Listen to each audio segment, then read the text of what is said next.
नमस्कार दोस्तों। अभी एक महामारी का खतरा टला नहीं था, खत्म नहीं हुआ था, तब तक बहुत सारे राज्यों ने एक दूसरी बीमारी ब्लैक फंगस को महामारी घोषित कर दिया। दोस्तों, मेरा नाम है डॉक्टर नम्रता श्रीवास्तव और आज ये एक शॉर्ट वीडियो मैंने अवेयरनेस के लिए बनाया है कि किन लोगों को ब्लैक फंगस होने का खतरा है और किसे नहीं, क्योंकि बहुत सारी भ्रांतियां लोगों के मन में हैं और अनावश्यक रूप से डर बैठ गया है और छोटा सा लक्षण आने पर वो भयभीत हो जा रहे हैं। आज सुबह ही मेरे पास एक अभिभावक का फोन आया कि उनके बेटे की आंख लाल हो गई है, सूज गई है, तो क्या उसे ब्लैक फंगस हो रही है। इस तरह के कई फोन कॉल्स आ रहे हैं और वो सशंकित हैं कोई भी सिम्टम आ जाने पर कि क्या हमें ब्लैक फंगस तो नहीं हो रही है। चूंकि ब्लैक फंगस कहा जा रहा है कि इसका मोर्टेलिटी रेट ज्यादा है, यानी मृत्यु दर ज्यादा है, इसलिए लोग और भयभीत हैं। तो चलिए फ्रेंड्स, जान लेते हैं कि किसे ब्लैक फंगस का खतरा है और किसे नहीं। सबसे पहली चीज कि अगर आप कोविड पेशेंट नहीं रहे, अभी तक आप स्वस्थ हैं, आपको कोविड का इन्फेक्शन नहीं हुआ है, तो आपको बिल्कुल भी डरने की जरूरत नहीं है। अगर कोविड से ठीक हुए 4 से सप्ताह बीत चुके हैं, 6 सप्ताह बीत चुके हैं, तो भी आपको डरने की कोई जरूरत नहीं है। अगर आप डायबिटिक हैं और आपका शुगर लेवल पूरी तरह से कंट्रोल में रहा है कोविड के दौरान भी और कोविड के बाद भी, तो आपको डरने की कोई जरूरत नहीं है। अगर आपने ट्रीटमेंट के दौरान स्टेरॉइड लेवल्स का प्रयोग डॉक्टर की देखरेख में किया है, यानी स्टेरॉइड्स का बहुत ज्यादा सेवन नहीं किया है, तो भी आपको बहुत ज्यादा डर नहीं है।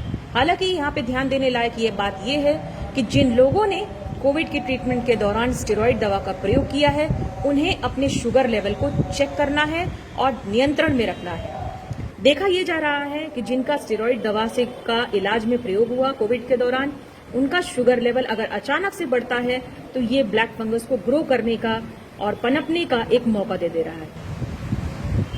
इसके अलावा जो पेशेंट्स होम आइसोलेशन में रहे हैं, उन्हें हॉस्पिटल जाने की नौबत नहीं पड़ी, उन्हें ऑक्सीजन लगाने की जरूरत नहीं पड़ी, वो भी इस चीज से निश्चिंत रहें कि उन्हें ब्लैक फंगस हो जाएगी।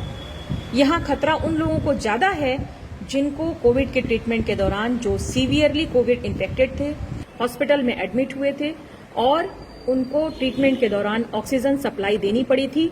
जी हाँ, उनको 4 से 6 सप्ताह के अंदर अगर कोई भी लक्षण आता है तो अपने डॉक्टर से जरूर बताना है।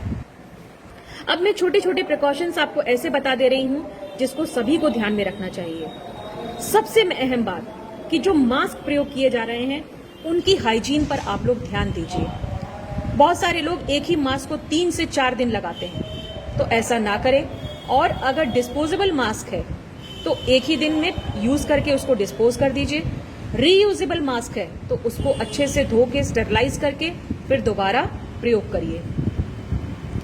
स्टेरॉइड्स दवा का प्रयोग आप अपने किसी मित्र, दोस्त या रिश्तेदार के कहने पर मत करिए और शुरुआती दौर में कोविड के इन्फेक्शन के शुरुआती 2 से 4 दिन के अंदर तो बिल्कुल भी नहीं। अगर स्टेरॉइड्स का प्रयोग करना भी है तो उसे आप अपने डॉक्टर की देखरेख में कितनी मात्रा में प्रयोग करना है, कितने दिन तक करना है, ये आप समझ के और तभी प्रयोग करिए, क्योंकि ये देखा गया है, ये ऐसा रिसर्चेस में शो किया गया कि ऐसा इस दवा का अंधाधुंध और गलत सलत प्रयोग से इस फंगस को बढ़ने का और पनपने का मौका मिला। तीसरी चीज जो ध्यान रखनी है कि बागवानी करने जैसे काम फिलहाल में जो कोविड से पेशेंट ठीक हुए हैं उन्हें नहीं करना है, क्योंकि इस फंगस के जो स्पोर्स हैं वो सबसे ज्यादा मिट्टी में, सड़ी गली पत्तियों में या फिर हवा में भी रहते हैं। इसलिए आप 4 से 6 सप्ताह तक अपने आप को अभी बहुत ज्यादा मिट्टी से एक्सपोज मत करिए और हवादार माहौल अपने घर में अच्छे वेंटिलेटेड रूम में रहिए जहां अच्छे से हवा क्रॉस करती हो। ऐसे माहौल में रहेंगे तो आप जरूर स्वस्थ रहेंगे। तो ये थे कुछ ऐसे छोटे छोटे टिप्स जिससे कि आप अगर अपनाते हैं तो ब्लैक फंगस के खतरे से बच सकते हैं। और अगर आपको लगता है कि जनहित में ये इन्फॉर्मेशन फायदेमंद है तो इस वीडियो को जरूर शेयर करिएगा। Thank you.